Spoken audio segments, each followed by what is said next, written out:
आज की बात वर्तमान मुद्दों के साथ देखिए जयदेव पटेल के साथ शनिवार रात 11 बजे और रविवार सुबह 11 बजे सिर्फ नंबर 1 इंडिया न्यूज पर।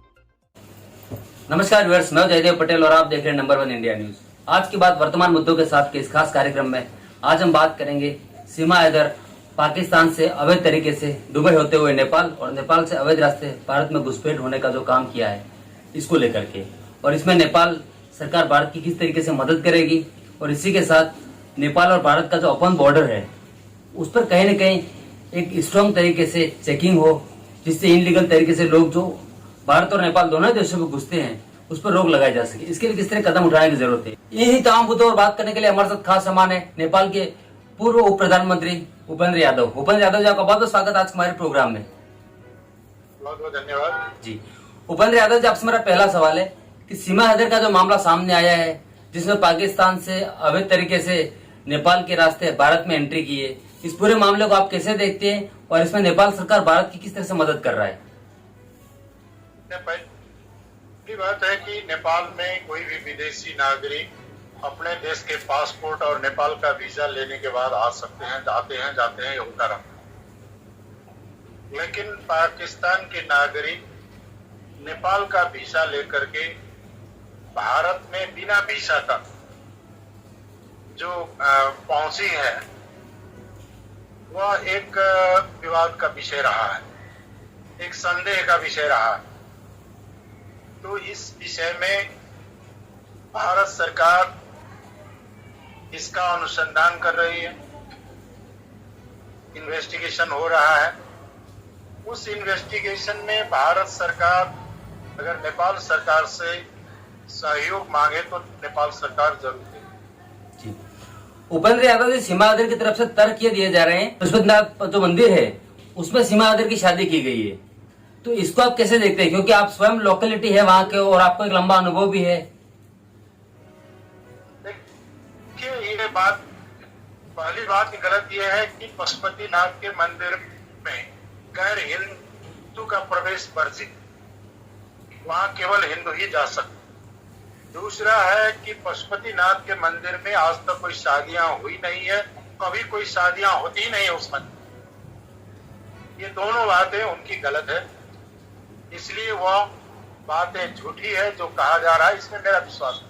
जी उपेंद्र यादव जी, एक बात और सामने आ रही है, जिस तरीके से आपने दो बातें बताई गलत तरीके से इन्होंने झूठ तरीके से प्रेजेंट किया आगे, एक इन्होंने एक और बात बताई जिसमें होटल की वहां पे जो रुकी थी उस तरीके का जो वर्णन है तो उसमें भी कहीं ना कहीं झूठ साबित हुआ है। तो झूठी कहानियां बना करके जिस तरीके से सामने भेजी जा रही है या सामने पेश की जा रही है, तो ये कितना बड़ा संदिग्ध मामला है ऐसा आप देखते हैं?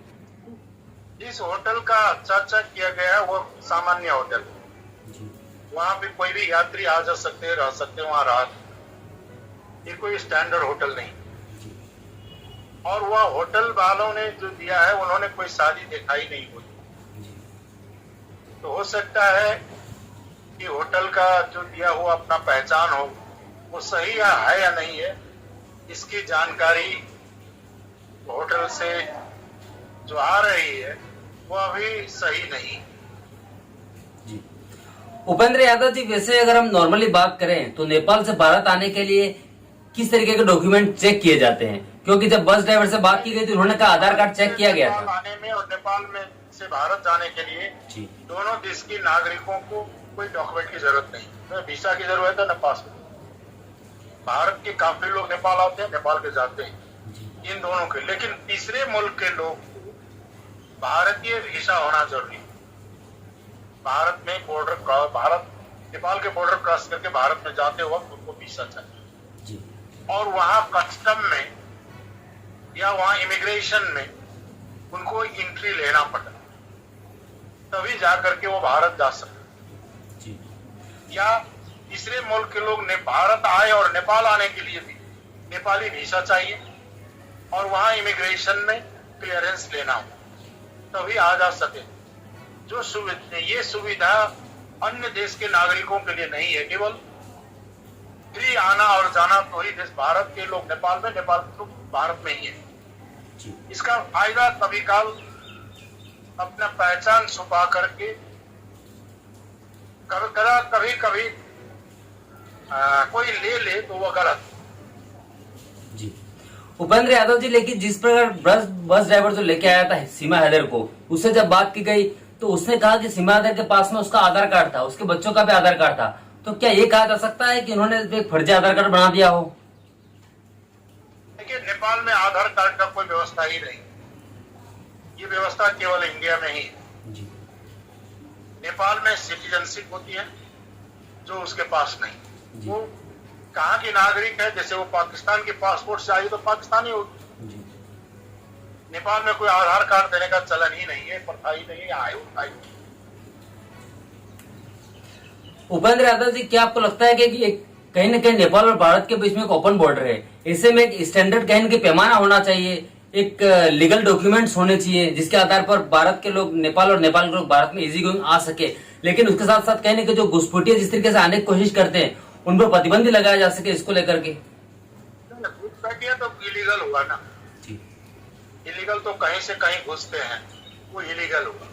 लेकिन भारत के लोग को नेपाल आना, नेपाल के लोगों को भारत जाने से पासपोर्ट वीजा की जरूरत नहीं। प्लेन से जाना हो तो कोई सिंपल आईडी होने से हो जाए।